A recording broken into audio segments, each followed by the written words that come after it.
ஐலி, நீ போய் ஹால்ல யாராவது இருக்காங்கன்னு பார்த்துட்டு எனக்கு சிக்னல் கொடு. சரி.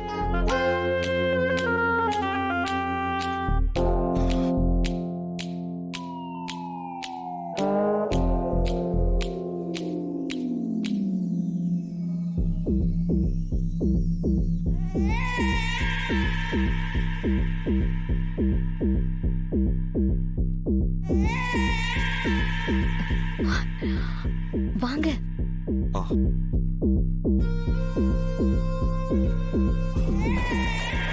பேக்க தூக்கிட்டு போறதுக்கு எதுக்கு சிக்னல் கொடுக்கறா? இவங்க டீச்சர்ஸா இல்ல டெரரிஸ்டா? வர வர நம்ம வீடு மர்ம தேசம் மாதிரியே போயிட்டு இருக்கே. இந்த ஒரு சிகரெட் போனாலும் பரவாயில்ல, இது என்னன்னு இப்பவே நான் கண்டுபிடிக்கிறேன்.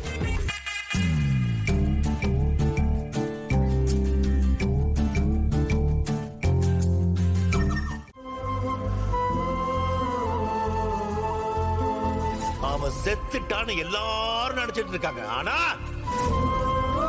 அவ என்ன ஆனான்னு எனக்கு மட்டும்தான் தெரியும்.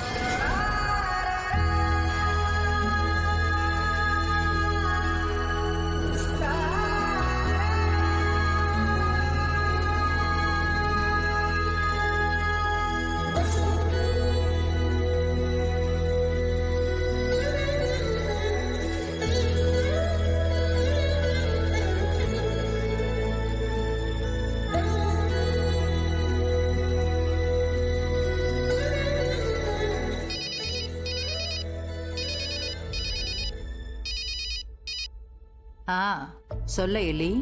என்ன பத்து, வீட்டுக்கு போயிட்டீங்களா? வந்துட்டோம். ஆமா, நீ என்ன செய்யற? என் ரூம்ல தான் இருக்கேன் பத்து. உன் கல்யாணத்தை தான் என்னால பார்க்க முடியலையே நான் வருத்தப்பட்டுட்டே இருந்தேன்.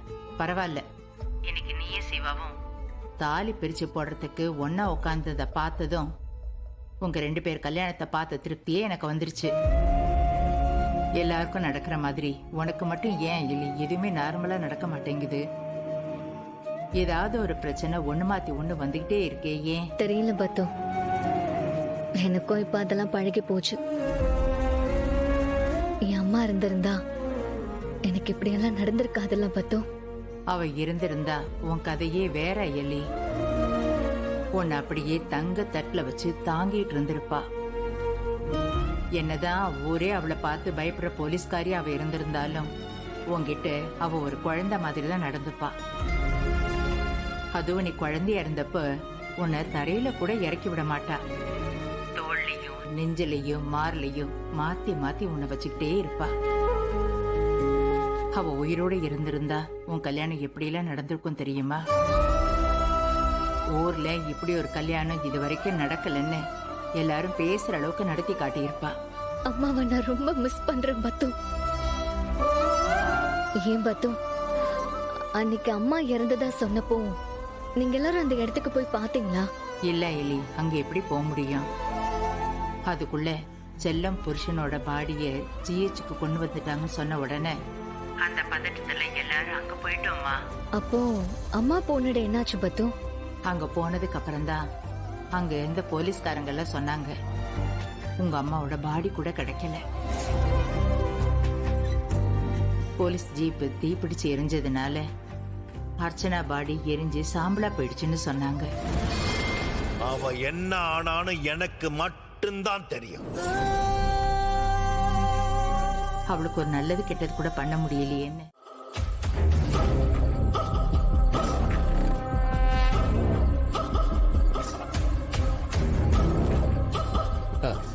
அண்ணே,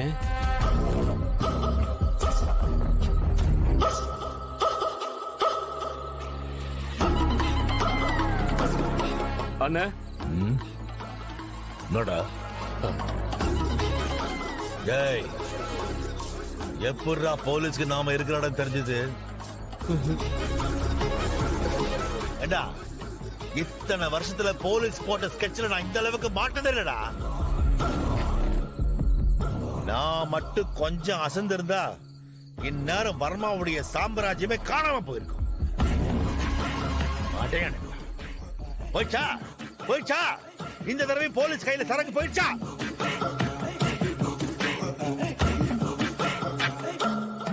அந்த ஏடி கொஞ்சம் கொஞ்சமா இமேஜ் அழிக்க பாக்குறானா? விட மாட்டேன், விடவே மாட்டேன், விட மாட்டேன். ஐ won't leave it. சொல்றேன், போலீஸுக்கு எப்படி நான் இருக்கிற இடம் தெரிஞ்சு. எப்படி எப்படா சொல்ல போறீங்களா இல்லையா? டேய், யாராவது வாயை திறந்து சொல்லுங்களேன்டா. அதான் இத்தனை தடவை கேக்குறாருல்ல.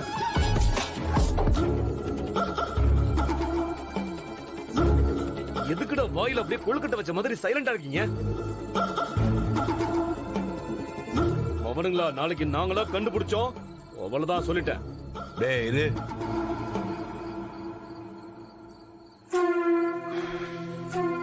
டேய், அன்னைக்கு ப்ரூஸ்லியே என்கவுண்டர் பண்ண போறதா நமக்கு இன்ஃபர்மேஷன் கொடுத்தது யார்?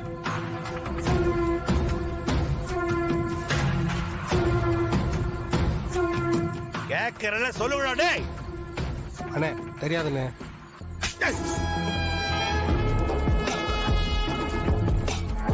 எதுக்கு நான் கேக்குறீங்க? எனக்கு ஒண்ணும் புரியலையே.